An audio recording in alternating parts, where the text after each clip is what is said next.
আসসালামু আলাইকুম। আজকের রেসিপি দেখার জন্য সবাইকে ওয়েলকাম জানাচ্ছি। অবশ্যই আমার পুরো ভিডিও জুড়ে আমার পাশে থাকবেন। স্কিপ না করে পুরো ভিডিও দেখার জন্য রিকোয়েস্ট করতেছি সবাইকে। তো আজকে আমি আপনাদের ফ্রাইড রাইস তৈরি করে দেখাবো। একঘেয়েমি পোলাও খেতে খেতে কিন্তু সবাই একটু ভিন্ন স্বাদের খাবার খেতে চায়, সেজন্য আজকে আমি আপনাদের ফ্রাইড রাইস রান্না করে দেখাবো। তো সামনে কোরবানি আসতেছে, তো অবশ্যই এভাবে তৈরি করলে কিন্তু আপনার রেস্টুরেন্টের স্বাদ পেয়ে যাবেন। তো এখানে আমি আতপ চাল নিয়ে নিয়েছি। তো আতপ চালগুলোকে আমি প্রেসারে সিদ্ধ করব। তো এখানে আমি কোনো সিটি দিব না, স্বাভাবিকভাবে যেভাবে আমরা চাল সিদ্ধ করি সেভাবে আমরা এভাবে চালটাকে সিদ্ধ করব। তো এভাবে আমি সিদ্ধ করে আপনাদের তারপর দেখাবো। এটা কিন্তু পুরোপুরি সিদ্ধ করা যাবে না, এখানে 80% আপনাকে সিদ্ধ করতে হবে, যেন ভাতটা যেন আস্ত না থাকে, আবার পুরাটা যেন ভেঙেও না যায়। এই অবস্থায় যেন ভিতরে একটু চাল চাল ভাব থাকে। তো আপনাদের আমি দেখিয়ে দিব, একবারে যেন সিদ্ধ হয়ে না যায়, সেরকম করে আপনারা এটা সিদ্ধ করবেন। যখন দেখতে পাচ্ছেন এটা ভাঙলে ঠিক এইভাবে পুরাটাই কিন্তু ভেঙে যাবে না, একটু চাল চাল থাকবে এই অবস্থায়। তো এই অবস্থায় আমি নামিয়ে একটা ঝুড়িতে রেখে দিয়েছি। দেখতে পাচ্ছেন আমি এটা কিন্তু পুরোটা সিদ্ধ হয়নি, একটু চাল চাল ভিতরে আসে। এই অবস্থায় আপনাদের এটা নামাতে হবে। তো একটা আমি ঝুড়িতে দিয়ে দিয়েছি। এটা ঠান্ডা হওয়ার পরে আমি ফ্রিজে রেখে দিব। অবশ্যই আপনারা এটা ফ্রিজে রেখে দিবেন, তাহলে কিন্তু আরও অনেক ঝরঝরে হবে এটা। আর এটা কিন্তু গরম অবস্থায় কখনোই পানিতে দিবেন না, ঠান্ডা হওয়ার জন্য। পানিতে দিলে কিন্তু একটা ভ্যাপসা গন্ধ হয়। তো অবশ্যই আপনারা এটাকে ঠান্ডা করে ফ্যানের বাতাসে বা এমনি নর্মালে ঠান্ডা করে তারপরে আপনারা এটা ফ্রিজে রেখে দিবেন 1-1.5 ঘন্টার মতো।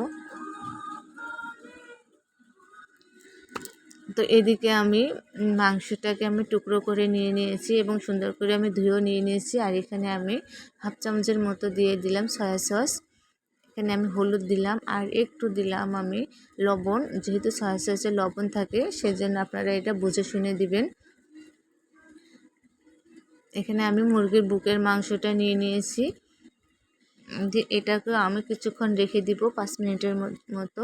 তারপর আমি একটা প্যানে তারপর আমি এক এক করে সবজিগুলো আমি ভেজে নেব। তো প্রথমে আমি পেঁয়াজ আর রসুনটাকে আমি ভেজে নেব হালকা করে।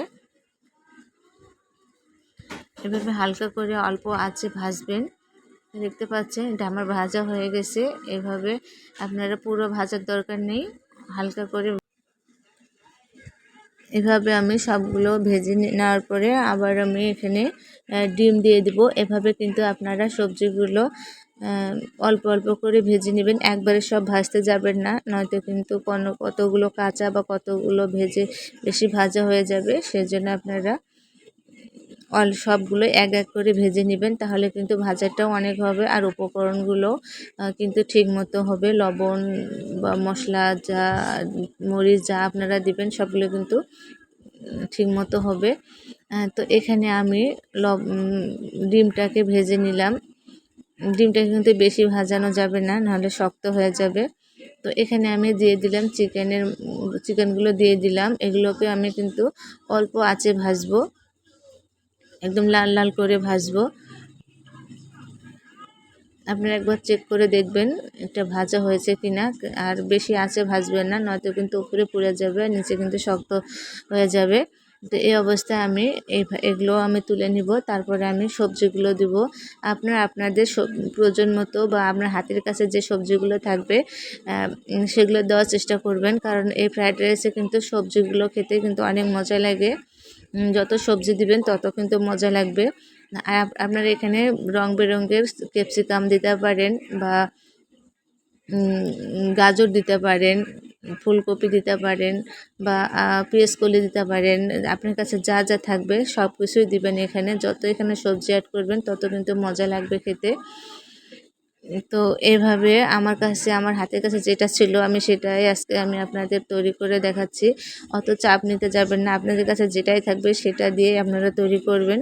তো এখানে আমি পটলগুলোকেও আমি এখানে কুচি করে কেটে নিয়েছি, এগুলোকেও আমি ভেজে নিব। আপনাদের কাছে যেটাই থাকবে সেটা দিয়েও একটা করতে পারেন, যে আপনাদের যে ক্যাপসিকাম বা অন্যান্য কিছু দিতে হবে তার কোনো মানে নেই। আর এখানে আমি লং দুটো দিলাম, সাদা এলাচ দিয়ে দিলাম, একটা ডালচিনির অর্ধেকটা দিয়ে দিলাম, একটা বড় এলাচের অর্ধেকটা দিয়ে দিয়েছি, আর সামান্য একটু জিরা দিয়ে দিয়েছি। আর যখন আপনি মরিচগুলো দিবেন, মরিচগুলোকে কিন্তু অবশ্যই মাঝখান থেকে অল্প একটু ফুটা করে দিবেন, নয়তো কিন্তু বাস্ট হয়ে যাবে। আর এখন আমি দিয়ে দিলাম চালটা দিয়ে দিলাম। আর আপনারা যখন চালটা দিবেন তখন অবশ্যই হাত দিয়ে একটু ঝুরঝুর করে দিবেন, নয়তো দলা দলা থাকে তখন এগুলো কিন্তু ভাঙতে চায় না, তখন চালগুলো কিন্তু ভেঙে যায়। সেজন্য আপনারা হাত দিয়ে একটু দলা করে দিবেন। আর এখানে আমি দিয়ে দিলাম সয়া সস 2 চামচের মতো।